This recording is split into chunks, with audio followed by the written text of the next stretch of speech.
बिस्मिल्लाहिर्रहमानिर्रहीम बिस्मिल्लाहिर्रहमानिर्रहीम। मेरे प्यारे पाकिस्तानियों, अस्सलाम वालेकुम। मैं उम्मीद करता हूं कि आप दुनिया के जिस हिस्से में जहां मर्जी होंगे खुशो खुर्रम, खुशहाल और पुरसकून जिंदगी गुजार रहे होंगे। और हमें ये दुआ भी करनी चाहिए कि हमें हमें आपको आसानियां अता फरमाए और आपके सदके मुझे भी आसानियां अता फरमाए। इसी महीने की 7 तारीख को मैंने एक वीडियो अपलोड की थी कि नपोर शर्मा ने जो है ना वो तौहीन रसालत की है, तौहीन मजहब की है। तो वो मतलब बहुत उसने जुर्म किया, मुसलमानों के खिलाफ फैलाने जंग किया, ये किया वो किया। बहरहाल उसके बाद आज की लेटेस्ट डेवलपमेंट ये है कि जी बांग्लादेश में भी हंगामे शुरू हो गए हैं बीजेपी के रहनुमाओं के मजहब मुखालिफ बयानात पर हंगामे शुरू हो गए हैं उधर भी। तो मैं आपसे खुदारा, मेरे पास उसकी जैनवन, जिसको वो ये बार बार पाकिस्तान पूरी दुनिया का आलमी मीडिया कह रहा है ना, उसकी स्पीच स्पीच स्पीच स्पीच वो स्पीच है ही नहीं। मेरे पास वो जैनवन पड़ी हुई है, क्योंकि मेरा रूटीन का काम है। मैंने आई स्प्रिंग फ्री स्क्रीन रिकॉर्डर आता है, वो लगाया वो होता है। मेरे पास 150 टीवी की रिकॉर्डिंग्स मौजूद होती हैं, 3-3 4-4 दिन की। एक वक्त में एक टीवी देख रहा हूं, दूसरे टीवी की रिकॉर्डिंग्स हो रही हैं।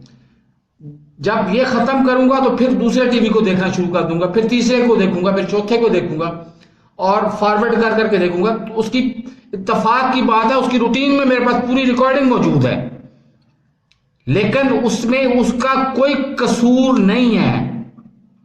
उसने जो भी हवाले दिए, एक तो बात यह कि वो जुबैर नामी जो शख्स उससे इंटरव्यू कर रहा है, उसके इश्तियाल दिलाने भी उसने दिए हवाले, और हवाले भी दिए हमारी अपनी किताबों के। हमें अपने गिरेबान में झांकना चाहिए और इसको इस कंटेंट में लेना चाहिए, इसको इस पैराए में लेना चाहिए कि इंडिया चूंकि तेल खरीद रहा है रशिया से और अमेरिका को तकलीफ हो रही है। अमेरिका डायरेक्ट पाकिस्तान पे तो जो हालत पाकिस्तान की करनी थी वो आपके सामने है, लेकिन वो इंडिया को डायरेक्ट चूंकि जलील कर नहीं सकता, इसलिए वो इनडायरेक्टली पर्दे के पीछे अमेरिका है।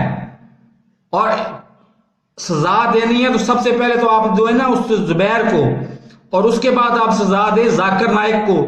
जाकिर नाइक की वीडियो आज भी वो बेचारी दिखाती फिर रही है कि जिसमें जाकिर नाइक साहब फरमा रहे हैं कि बुखारी शरीफ की हदीस के मुताबिक, हदीस नंबर 240 फलां फलां, इसमें वो बता रहे हैं कि जाकिर नाइक साहब ये बता रहे हैं, मैं नहीं बता रहा, मेरा इस मजहब से कोई ताल्लुक ही नहीं है, कि जब हजरत आयशा सदीका रजी अल्लाह ताला अन्हा की शादी हुई, हजरत मोहम्मद मुस्तफ़ा सल्लल्लाहु अलैहि वसल्लम आका नामदार सरकारे दो जहां हजरत मोहम्मद मुस्तफ़ा सल्लल्लाहु अलैहि वसल्लम के साथ निकाह हुआ, तो हजरत आयशा की उम्र महज 9 साल थी। ये जाकिर नाइक साहब फरमा रहे हैं सजा देनी है तो जाकिर नाइक को दें, सजा देनी है तो जुबैर को दें। वो बेचारी ने तो अब वो वाकया कोड किया उधर, और आज आप उस पे वाजिबुल कत्ल और फलां फलां, ये सरतन से जुदा, ये गैर इंसानी रवैया है। इसको समझने की कोशिश करें। इस खिते में अमेरिका बहुत बड़ी, वो खुद चूंकि आखिरी सांसें ले रही है, उसकी फिरौनियत तो वो कर रहा है। तो आप तो खुदारा होश के नाखल लें, आप तो इस पीसफुल रहें। तो मेरे इस चैनल को सब्सक्राइब नहीं किया तो सब्सक्राइब कर लें, साथ लगे बेल आइकन को दबा के नोटिफिकेशन को ऑन कर दें, ताकि मेरी हर नई आने वाली वीडियो को नोटिफिकेशन आपको बर वक्त मिलता रहे। अल्लाह हाफिज।